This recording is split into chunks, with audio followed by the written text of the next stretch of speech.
So hello friends, I welcome you all on E achievers YouTube channel. तो आज हम इस वीडियो में बात करेंगे IBPS PO प्री 2020 एग्ज़ाम के बारे में। ठीक है, कुछ इम्पॉर्टेंट बातें जो कि हमारे एग्ज़ाम के लिए हेल्पफुल रहेगी, हमारी एग्ज़ाम के स्ट्रेटजी बनाने में हेल्पफुल रहेगी, और इस 10 दिन को हम प्रॉपरली कैसे यूज़ करें उसके ऊपर हम आज कुछ बात करेंगे। ओके, तो आज IBPS PO प्री का एडमिट कार्ड निकल गया। ठीक है, तो किसी ने अगर डाउनलोड नहीं किया तो वो अपना एडमिट कार्ड जाके डाउनलोड कर लीजिए। तो इस वीडियो में हम बात करेंगे 2-3 चीज़ों पे। सबसे पहला कि मेरे IBPS PO में 2019 में क्या स्कोर था। उसी साल मैंने SBI का भी एग्ज़ाम दिया था, तो उसमें मेरा स्कोर क्या था। तो मैंने SBI से कंपेयर इसलिए किया है इसको क्योंकि IBPS में उस टाइम पे वैकेंसी आई थी 4400 समथिंग, मीन्स कुछ ज़्यादा थी, और SBI में जो वैकेंसीज थी वो थी 2000। ठीक है, तो इसलिए मैंने सोचा कि इन दोनों एग्ज़ाम के स्कोर्स के बारे में आपसे बात करूंगा मैं, क्योंकि इन दोनों एग्ज़ाम में वैकेंसीज जो थी लास्ट ईयर वो बहुत ही अलग सी थी, डिफरेंट में डबल थी अराउंड SBI PO के। तो इसलिए मैंने इन दोनों स्कोर को एनालाइज करने की कोशिश की थी और सोचा कि आपके साथ शेयर करूं। ओके, इसके बाद बात करेंगे हम कि जो 10 डेज हैं इसमें हम क्या कर सकते हैं। ठीक है, जिससे कि हम अपना स्कोर जो है वो बढ़ा सकते हैं। ओके, फिर मॉक्स जो है इसमें क्या रोल प्ले करेंगी। ठीक है, और लास्ट में देखेंगे कि मेरा एग्ज़ाम कब है और मेरे एग्ज़ाम से आपको क्या फ़ायदा होगा। तो इन 4 चीज़ों पे हम बात करेंगे। तो सबसे पहले देख लेते हैं कि मेरा क्या स्कोर था IBPS PO 2019 और SBI PO 2019 में। तो सबसे पहले देखो, SBI का स्कोर है ये मेरा। ठीक है, और इसमें जो मैंने स्कोर किया था वो किया था 62.50। ठीक है, जनरल का जो कट ऑफ गया था वो गया था 71। ओके, तो देख लो कितना डिफरेंस है, 8.5 मार्क्स का डिफरेंस है, कम नहीं होते हैं, बहुत है, बहुत का डिफरेंस है। ठीक है, हमें रीजनिंग वगैरह, तो रीजनिंग इंग्लिश वगैरह का स्कोर पता नहीं लगता, तो इसलिए ये थोड़ा बताना चाहिए एटलीस्ट कि कितने मार्क्स आए थे हम, ताकि हम एनालाइज कर सकें अपने परफॉर्मेंस को। लेकिन अब तो SBI में सेक्शनल कट ऑफ नहीं है, तो इसलिए इंग्लिश, रीजनिंग, मैथ्स के ये स्कोर नहीं दिखाते हैं, बस एग्रीगेट स्कोर दिखाते हैं। ओके, तो जब मैंने ये SBI का एग्ज़ाम दिया था इसमें थे 2000 वैकेंसीज। ठीक है, और SBI में जो है कभी इतना कट ऑफ गया नहीं, बल्कि शायद IBPS PO और SBI PO में दोनों में लाएं तो दोनों के एग्ज़ाम देखें आज तक हम, तो कभी इतना कट ऑफ गया नहीं था। क्लर्क में जाता था इतना कट ऑफ, और बात करें लास्ट ईयर क्लर्क का भी कट ऑफ इतना ही गया था SBI का।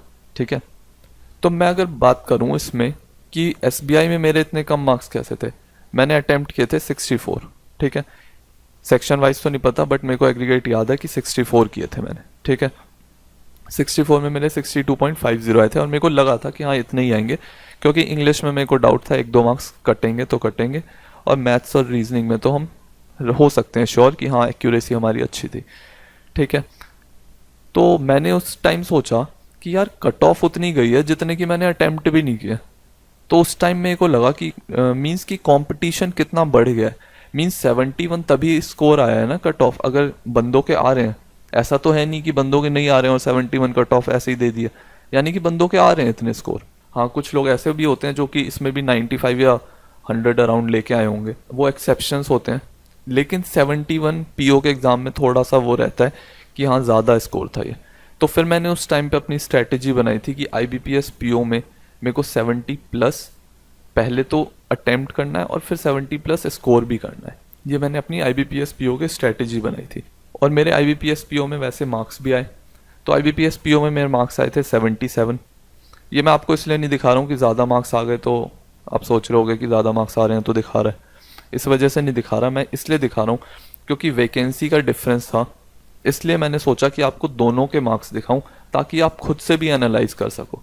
ठीक है, क्योंकि SBI PO में लास्ट टाइम 2000 वैकेंसी थी और इस बार IBPS PO में 1400 समथिंग वैकेंसी है।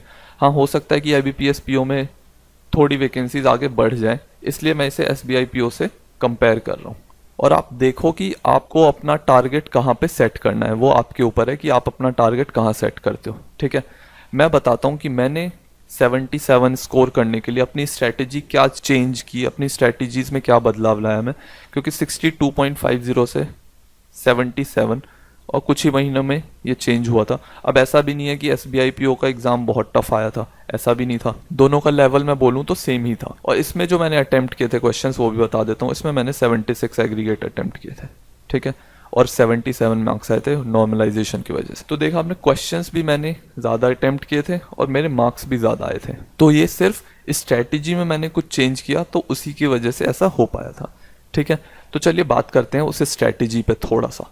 तो देखिए, ये जो लास्ट के 10 दिन है, इसमें आप चाहो तो वो स्ट्रैटेजीज अडॉप्ट कर सकते हो अगर आपको सही लगे तो। मैं अपनी स्ट्रैटेजी बता रहा हूँ कि मैंने क्या किया था, और कुछ लोग ऐसा कर भी सकते हैं। तो लास्ट के 10 दिन ना, सबसे पहली बात तो कुछ चीज़ नया मत पढ़ो, ठीक है। अब मैंने 76 अटेम्प्ट किए थे, ठीक है, टोटल। इंग्लिश में ज़रूर शायद मैंने 4 या 5 छोड़े ही थे, जितना मेरे को ध्यान है। और रीजनिंग और मैथ्स में भी शायद कुछ ना कुछ तो छोड़े ही होंगे, तभी 76 अटेम्प्ट थे। तो मीन्स अराउंड आप ये समझो कि रीजनिंग और मैथ्स मिला के मैंने शायद 20 क्वेश्चन छोड़े होंगे, ठीक है। तो वो 20 क्वेश्चंस कौन से थे? ऐसा तो नहीं था कि मेरे को वो 20 क्वेश्चंस नहीं आते थे, बस टाइम की कमी रहती है, तो इसलिए हम उस क्वेश्चंस को नहीं करते हैं, ठीक है। हाँ, कुछ लोग करते हैं लेकिन सब नहीं कर पाते हैं। इसका मतलब ये है कि आपको कुछ क्वेश्चंस जो हैं वो छूटेंगे ही छूटेंगे, तो इसलिए आप नए टॉपिक की प्रैक्टिस मत करो। अगर आपको कोई टॉपिक नहीं आता, हो सकता है किसी को मेंसुरेशन ना आता हो, या फिर टाइम एंड वर्क ना आता हो, या पार्टनरशिप ना आता हो, तो छोड़ दो उस टॉपिक को। जिस चीज़ में आप स्ट्रांग हो ना, उसे आप और स्ट्रांग करो, ठीक है, ताकि आप अपना वहाँ से थोड़ा सा टाइम निकाल सको और अपने वीक टॉपिक पे लगा सको एग्ज़ाम में लास्ट में।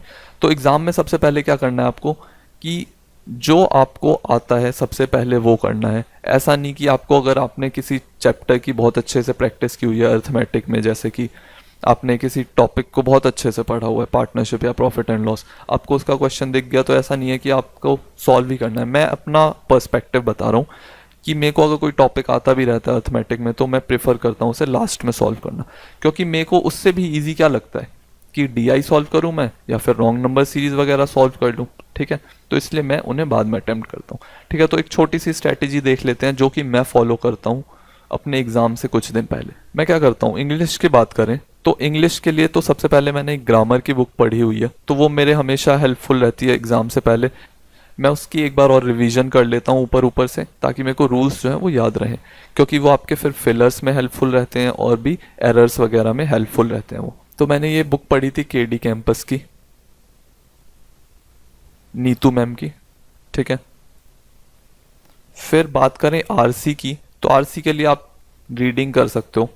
और मैं एक और बात बता दूं, इंग्लिश के लिए मैं किसी भी सब्जेक्ट के लिए कोई एक्सपर्ट नहीं हूं।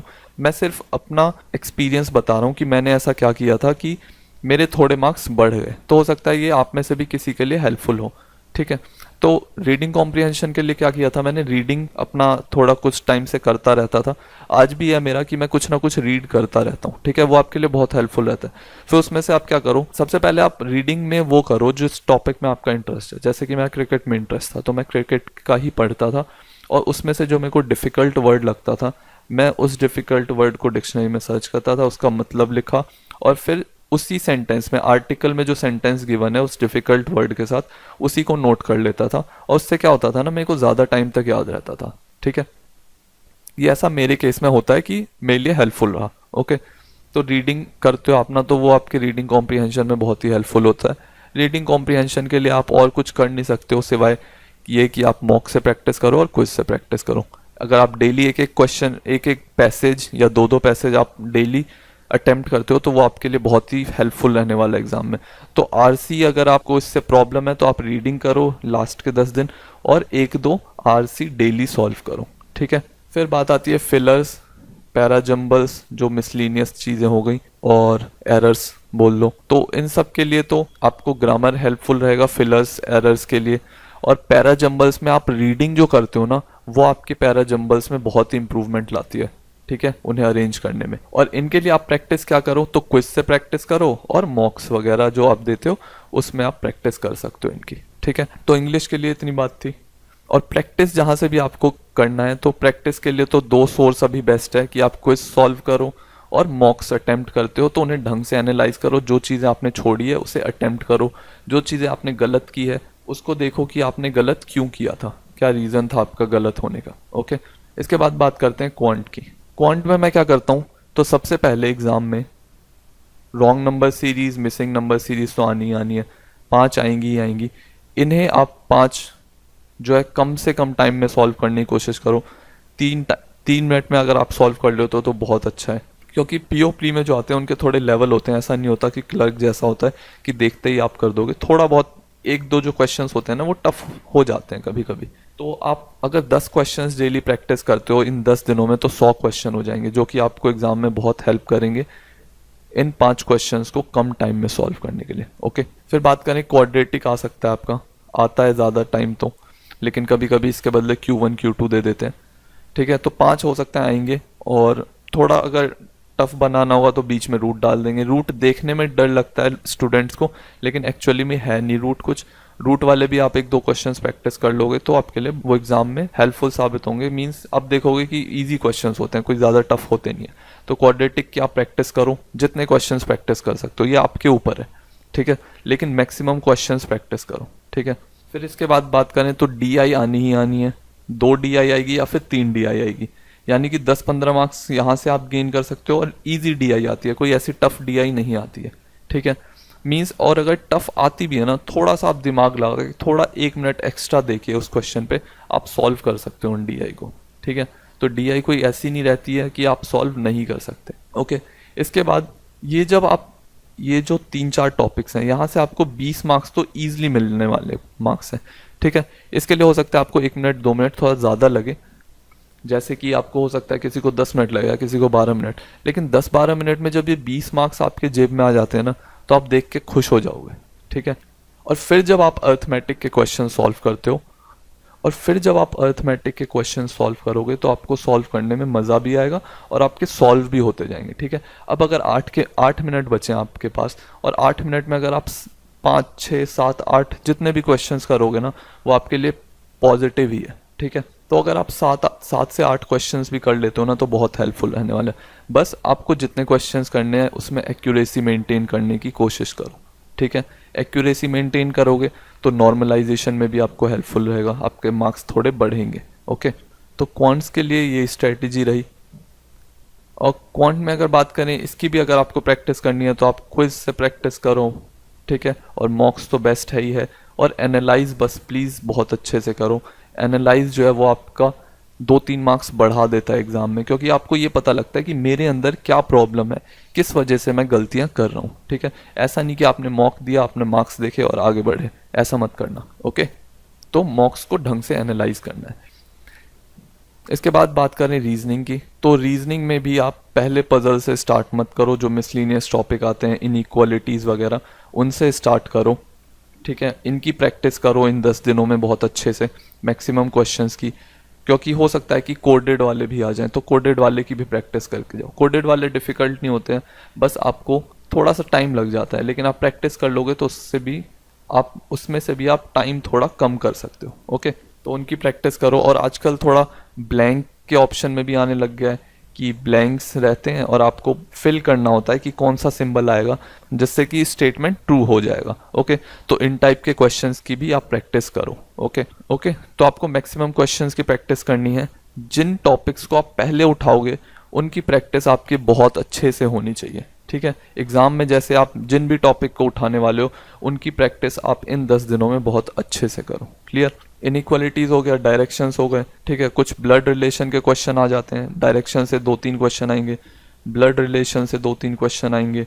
फिर मिसलिनियस में एक वो वर्ड गिवन होगा बैकवर्ड फॉरवर्ड, उसको भी देख लो अच्छे से, उसकी भी प्रैक्टिस कर लो, वो 1 मार्क्स ईजिली मिलने वाले हैं, तो वो भी देख लो। ठीक है, फिर उसके बाद आप पजल सॉल्व करो, क्योंकि पजल अगर आप पहले उठा लेते हो सकता है कि आप रीजनिंग में बहुत अच्छे हो, पजल्स में आप बहुत फ्लुएंट हो, आप बहुत ही जल्दी सॉल्व कर लेते हो, लेकिन जैसे ही एग्जाम में 1-2 मिनट ज़्यादा हो जाता है ना, तो फिर हम परेशान हो जाते हैं। ठीक है, अगर आपने पहला क्वेश्चन उठा लेते हो पजल का, तो आप पहला मार्क्स कब गेन करोगे? हो सकता है चौथे या 5वें मिनट में करोगे, लेकिन आप इनइक्वालिटी जब उठाते हो, ये सब उठाते हो, तो 5 मिनट में आप 10-15 मार्क्स, 10-12 मार्क्स ईजिली गेन कर चुके होगे। और पजल उठाते हो तो उतने टाइम में आपको 1 मार्क्स भी नहीं मिले होंगे जितने टाइम में आपको ये 12-13 मार्क्स मिल जाएंगे। ठीक है, तो ये हमारे माइंड में इससे एक पॉजिटिव वाइब आती है कि हाँ, हम आगे अब अच्छा स्कोर कर सकते हैं। ठीक है, और फिर वो जो पॉजिटिव वाइब होती है वो भी पजल्स में लगती है। और अगर हम पहले पजल स्टार्ट कर लेते हैं और पैनिक हो जाते हैं ना, तो फिर आगे जो इजी क्वेश्चंस होते हैं उसमें भी हमें टाइम लग जाता है। ठीक है। तो पजल कोशिश करो कि लास्ट में करो, बाकी आपकी मर्जी, ठीक है। और पजल्स की भी आपको बहुत अच्छे से प्रैक्टिस करनी है इन 10 दिनों में, और ये प्रैक्टिस आप फिर से कहाँ से करोगे, क्विज और मॉक से, ठीक है। और इस चैनल से भी आप प्रैक्टिस कर सकते हो। इस चैनल पे मैंने सारे मेमोरी बेस्ड क्वेश्चन दिए, तो आपको एक आइडिया लगेगा कि कैसे क्वेश्चंस आते हैं एग्जाम में। मेमोरी बेस्ड क्वेश्चंस करते हो तो आपको इससे यही फ़ायदा होगा। मैंने कुछ कंडीशंस वाले क्वेश्चंस लिए हुए हैं, अच्छे अच्छे क्वेश्चंस हैं कि आप कंडीशंस कैसे चेक कर सकते हो एग्जाम में, ठीक है। तो इन वीडियोस का भी आप हेल्प ले सकते हो क्योंकि सारे मेमोरी बेस्ड क्वेश्चन है। क्लियर? तो मैंने आपको बता दिया कि क्या कर सकते हो आप इन 10 दिनों में अपने मार्क्स को बढ़ाने के लिए, ठीक है। लेकिन इन 10 दिनों में आपको बहुत अच्छे से प्रैक्टिस करनी है। तो ये 2 पॉइंट्स तो हो गए हमारे, ठीक है। बात करें मॉक की, तो आपको डेली एक मॉक करना है, ठीक है, मिनिमम। अगर इससे ज़्यादा कर सकते हो तो कर लो, क्योंकि प्रैक्टिस के लिए फिर आप क्विज मत लो, सिर्फ मॉक से ही प्रैक्टिस करो। देखो कि आपकी मिस्टेक्स कहाँ पे हो रही हैं, अपनी मिस्टेक्स को अगले मॉक में सही करने की कोशिश करो, ठीक है। तो मॉक जो है आपके लिए बहुत हेल्पफुल रहने वाले हैं इन लास्ट 10 डेज में। जितने मॉक्स सॉल्व कर सकते हो उतने मॉक्स करो।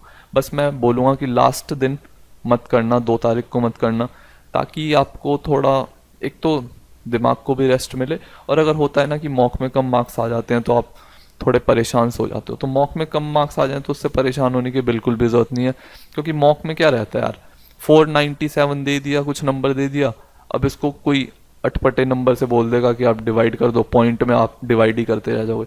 लेकिन एग्जाम में क्या होता है, मीन्स क्वेश्चंस बने होते हैं एक दूसरे के लिए, क्वेश्चन आंसर। अमर सर हैं वो बोलते हैं कि एग्जाम के क्वेश्चंस एक दूसरे के लिए बने होते हैं, ठीक है। तो वैसा ही है, एग्जाम के क्वेश्चंस जो होते हैं वो सुंदर क्वेश्चन होते हैं, और वो आपकी हेल्प करेंगे आपको जल्दी सॉल्व करने में, ठीक है। तो मॉक में आप परेशान मत हो कि आपके कम मार्क्स आ गए हैं, कुछ नहीं होता मॉक में कम मार्क्स आ गए हैं। बस आप एनालाइज करो कि आपकी गलती क्यों हुई है, और आपने जो क्वेश्चन छोड़े हैं उनको प्लीज़ सॉल्व करो, ठीक है, ताकि आप मैक्सिमम क्वेश्चंस की प्रैक्टिस कर सको, ठीक है। मॉक का रोल यही है। अब बात करें कि मेरा एग्ज़ाम कब है IBPS PO का, तो मेरा एग्ज़ाम है 3 अक्टूबर को, फर्स्ट डे फर्स्ट शो, ठीक है। मेरा एग्ज़ाम है 8 बजे, मेरा रिपोर्टिंग टाइम है, यानी कि 9 बजे एग्ज़ाम होगा। तो हो गया ना फर्स्ट डे फर्स्ट शो।